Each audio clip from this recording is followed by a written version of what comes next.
Burada daha önce bizim bir mobil beton santralimiz vardı. Eski bir sistemdi. Kapasitesi 500 metreküptü. Biz bir de tabii çevreye de biraz, çevre duyarlı anlamında da biraz zayıf bir sistemdi. Onu buradan Elemendi'ye taşıdık bizim asfalt plantimizin yanına. Yerine de bugün gördüğünüz gibi kapasitesi 1000 metreküp civarında olan modern, son teknolojiyle donatılmış, oldukça çevreci bir proje olan yeni beton santralimizi faaliyete geçirdik. Bunu yaparken neyi amaçladık?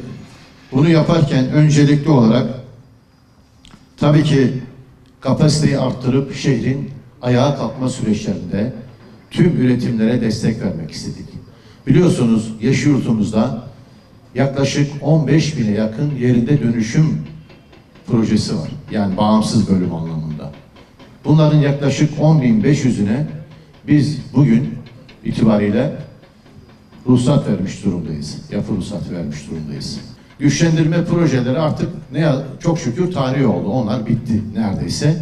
Bugün yerinde dönüşüm, rezerv alanlarındaki inşaat süreçleri ve şehrin periferinde, çeperindeki inşaat süreçleri de bitiyor. Biz bunu kurarken hem bu üretim süreçlerini hızlandırmak, hem şehirdeki daha bize göre birkaç yıl daha sürecek ihtiyaca cevap vermek, bu ihtiyacı görerek bu tesisi, çevreci tesisi bugün hayata geçirdik. Bize göre en önemli amaçlardan bir tanesi de şehirdeki fiyat regülasyonunu kalıcı sağlamak. Bu çok önemli. Bir de ikinci en önemli amacımız şehrin ihtiyacı olan betonu sunarken kaliteli ve gerçekten standarda uygun betonu sunmak. Bu da şehrin depreme dirençli hale gelmesine katkı verecek. Çok şükür kıymetli Haziran şehri ayağa kaldırıyoruz. Kaldıracağız sözü bitti. Aylar kaldı. Ben bu desteği veren herkese teşekkürlerimi sunuyorum. Malatya'mızın yeniden inşa sürecinde yaptığı yolculuğa böyle bir tesisi de katarak devam etmenin hakikaten mutluluğunu yaşıyoruz. Her bir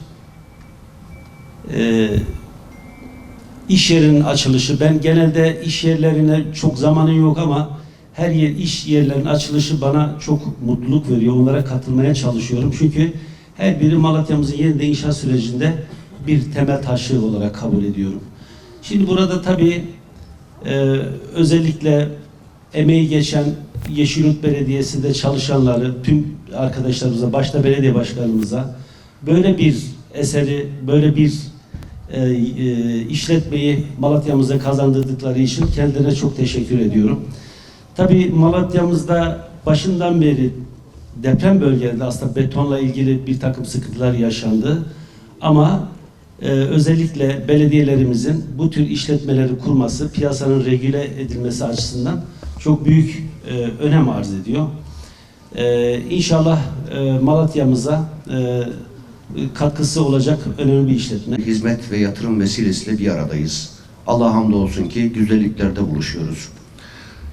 Bugün şehrimizin dünden bugüne nereye geldiğini hepimiz gayet içinde yaşayarak görüyoruz. Cumhurbaşkanımız Sayın Recep Tayyip Erdoğan'ın güçlü liderliğinde, bakanlarımızın her birinin yine güçlü desteğiyle, özellikle şehrimizde de valiliğimiz, milletvekillerimiz, büyükşehir belediyemiz, ilçe belediyelerimiz, mülkidar amirlerimiz, kısacası Malatya ailesi olarak hep beraber birbirimize tutunarak, birbirimize sevgi, şefkatle aslında dayanarak yeni bir gelecek inşa ediyoruz. Ben bu çalışmalarda emeği geçen herkesi gönülden tebrik ediyorum, kutluyorum. Allah hepimizin yar ve yardımcısı olsun.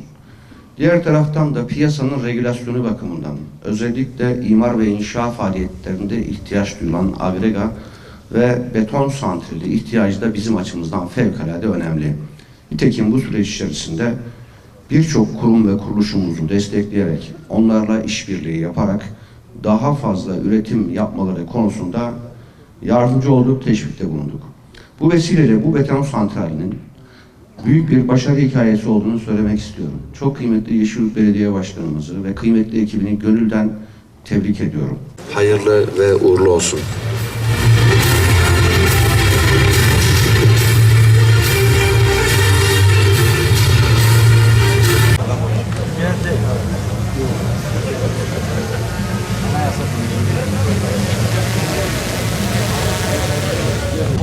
Şimdi